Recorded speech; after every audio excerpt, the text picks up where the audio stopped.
The mediator looked at my daughter across the table and asked her one question. Just one. And the color drained from her face so fast, I thought she might faint right there in that boardroom on the 14th floor of a building on Bay Street. I didn't say a word. I'd been sitting quietly for most of that meeting, the way I'd been sitting quietly for most of the past 3 years. People mistake that kind of silence for weakness. My daughter certainly did. She'd made that very clear. But I'm getting ahead of myself. My name is Frank. I'm 64 years old.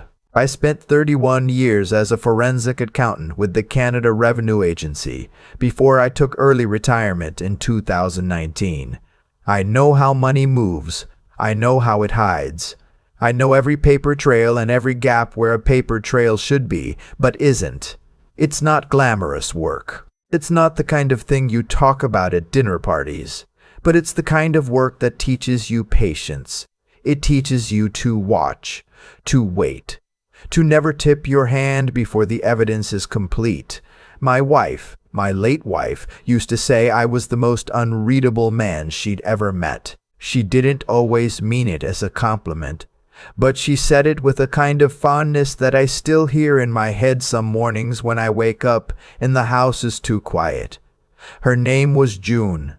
She passed away in the spring of 2021 from a pulmonary embolism. Sudden. No warning. We've been married 38 years. I won't spend too long here because this story is not really about grief. But you need to understand what June's death meant in practical terms, because that's where everything began to unravel. June had a house, not our house, her family home in Guelph, Ontario. A modest place on a tree-lined street, 3 bedrooms, a garden she'd kept up herself into her late 60s. Her parents had left it to her outright in 1998.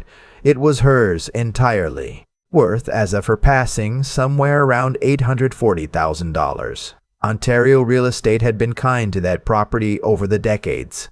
June's will was straightforward. She left the house to me with the stipulation that when I passed or chose to sell, the proceeds were to be divided equally between our daughter and our son, 50-50. She'd written it that way deliberately. She'd told me why. Equal means equal, Frank. Don't let anyone rearrange it. I didn't think much about those words at the time. I thought they were just June, being June, precise, clear, a little cautious. She'd been an estate paralegal for 20 years. She knew what contested wills looked like from the inside. She knew before I did. My daughter is 41 years old. Her name is Caroline. She's sharp, ambitious, and she married a man named Marcus who works in commercial real estate in Toronto. They live in Oakville in a house that costs more per month to carry than I made in a year at the start of my career. They have 2 children. They have a lifestyle that requires constant maintenance. I loved Caroline fiercely. I still do, in the way that you love someone even when they've hurt you badly enough that you have to keep a careful distance. My son is 38. His name is Owen. He lives in Kelowna with his partner and runs a small landscaping company. He is not wealthy. He doesn't care about being wealthy. He is the kind of man who calls on Sundays just to check in, who drove 11 hours when June died without being asked, who helped me sort through her things without once making it feel like an obligation. The difference between my children is not something I created. It's something that happened the way these things happen in families, quietly, over years. After June passed, I asked Caroline if she'd help me manage the Guelph property while I figured out my next steps. I wasn't ready to sell. The house still smelled like her mother. I needed time. Caroline agreed. She seemed genuinely willing. She offered to handle the communication with the property management company we'd hired to find tenants. She offered to be the point of contact for maintenance calls. She said, "Dad, you don't need to worry about any of this. I'll take care of it." I was grateful. I was also grieving, which means I wasn't thinking the way I normally think. That was my mistake, not trusting her. I don't think trust was naive in that moment. The mistake was assuming that grief wouldn't make me slow. The first thing I noticed, about 8 months in, was a small discrepancy in the rental deposits. The tenant was paying $2,200 a month. I knew this because I had the lease. What was being deposited into the joint account Caroline had set up for easy property management was $2,100 every month, $100 short. I didn't say anything. I made a note. Then I started looking more carefully. The property management fee was listed in Caroline's expense summaries as $350 per month. I called the company directly, an old habit, verification, and confirmed their fee was $275 per month redirected somewhere. Then I found the invoice for the furnace repair last February. Caroline had sent me a receipt for $4,100. I recognized the name of the HVAC company. It was one I'd used myself years ago. I called them.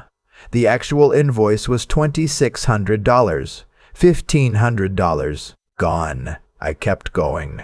I went back 18 months and I rebuilt the ledger from scratch, the way I'd done thousands of times over 3 decades with the CRA. Every deposit, every expense, every discrepancy.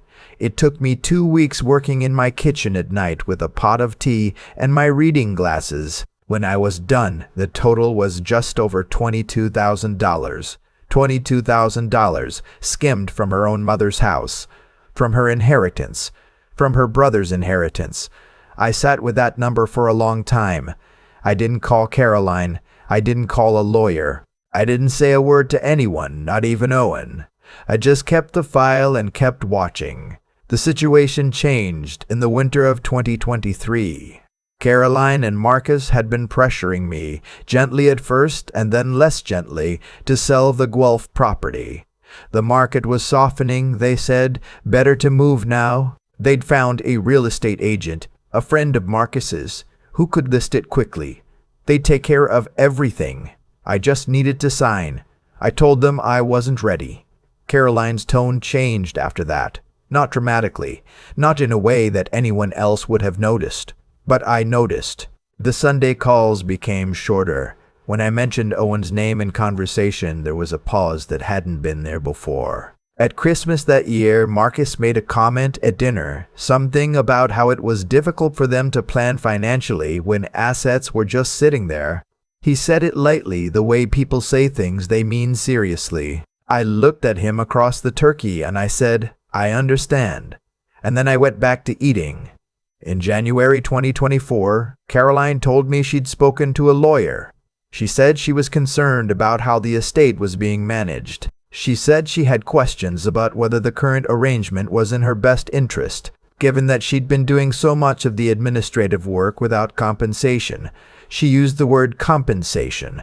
I asked her to send me whatever documents her lawyer had prepared. She sent them 3 weeks later. It was a formal request through her lawyer for a mediated settlement of the estate, citing her substantial contribution to property management and requesting 40% of the net proceeds of the sale, rather than 50-50 with Owen. The document described me as having abdicated financial oversight and suggested I'd been unable to manage the complexity of the estate without her assistance. Unable to manage the complexity. I read that line twice. Then I closed the document, made myself a cup of tea, and called the mediator's office to schedule an appointment. I still didn't say a word to Caroline about the ledger. Owen found out about the mediation by accident. Caroline had told him a version of events. That I was struggling, that the estate was complicated, that she was trying to help sort it out. He called me on a Tuesday night, worried, asking if I was okay, asking if I needed him to come out. I told him I was fine. I told him to trust me. Dad, he said, what's going on? I'm handling it, I said. Don't come. Not yet. He respected that. Owen has always understood that I don't speak until I'm ready, and that when I'm ready, what I say is worth hearing. I spent the next 6 weeks completing my documentation.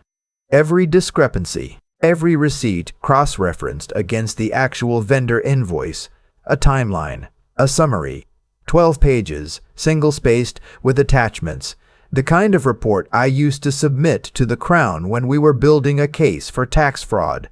Clean, methodical, undeniable. I also called the tenant directly, a young woman doing her PhD at the University of Guelph, to confirm the rent she'd been paying.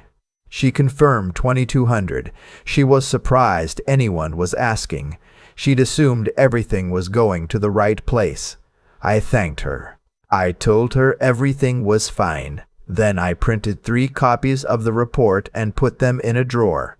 The mediation was held on a Thursday in March. We met in a boardroom at a firm in downtown Toronto.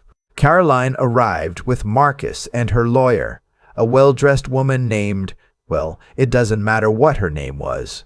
She was competent and polished and clearly had been told a specific story about this situation. I arrived alone. Caroline looked at me when I walked in with a single manila folder under my arm, and I could see her doing the calculation. Who is he? What does he have? Is it anything? She'd spent 41 years knowing me, but she'd also spent 3 years watching me be quiet and slow and apparently overwhelmed by a property management spreadsheet. I think she'd started to believe her own version of me. The Mediator opened by summarizing Caroline's position: substantial contribution, administrative burden, reasonable compensation, request to adjust distribution to 40/60 in Caroline's favor. Then he turned to me and asked if I had anything to say in response. I said, I have a few questions first, if that's all right. He said that was fine. I slid a copy of the document across to the Mediator and one to Caroline's lawyer. I said, I'd like to start with the rental deposits between May 2021 and October 2023. I opened my folder. The lease agreement specifies $2,200 per month. The deposits recorded in the management account total $2,100 per month over that same period. I've spoken with the tenant directly, and she confirms the higher figure. I'm wondering if counsel can explain the discrepancy. The room was quiet. Caroline's lawyer looked at the document. Then she looked at Caroline. Caroline said nothing. The Mediator, a calm man, clearly experienced, looked at Caroline's lawyer and said levelly, Counsel, are you aware of this information? She said she was not. He asked her if she needed a moment to confer with her client. She said she did. They stepped out. Marcus went with them. I sat in the boardroom alone for about 12 minutes. There was a view of the lake from that window. It was a gray March day. I watched a ferry moving slowly across the water, and I thought about June, the way she would have handled this. She would have been quieter than me, I think. She would have waited even longer. When they came back, Caroline's lawyer said they'd like to request an adjournment to review the documentation I'd provided. I said, of course. I said it the way you say things when you already know how it ends. The adjournment lasted 6 weeks. During that time, Caroline called me twice. The first call was brief and strange. She said she wanted to explain that it had started small, that Marcus had been under pressure, that she'd always intended to pay it back. She said the word sorry once, quickly, near the end of the call, the way you say a word when you're not entirely sure you mean it yet. I listened. I didn't interrupt. When she finished, I said, I appreciate you calling. That was all. The second call was harder. She was crying. She said she didn't know how things had gotten so far. She said she felt like she'd been drowning financially for years, and she'd made a decision she couldn't take back. She said, Dad, I know you're angry. I said, I'm not angry, Caroline, and I meant it. That surprised her, I think. It surprised me a little too. Anger would have been simpler. What I felt was something older and heavier, the specific sadness of watching a person you raised make a choice that tells you something about who they are that you wish you didn't know. I told her that we would sort out the financial matter, that I had no interest in pursuing anything criminal, and that what happened next depended entirely on her. Owen drove out when I finally told him.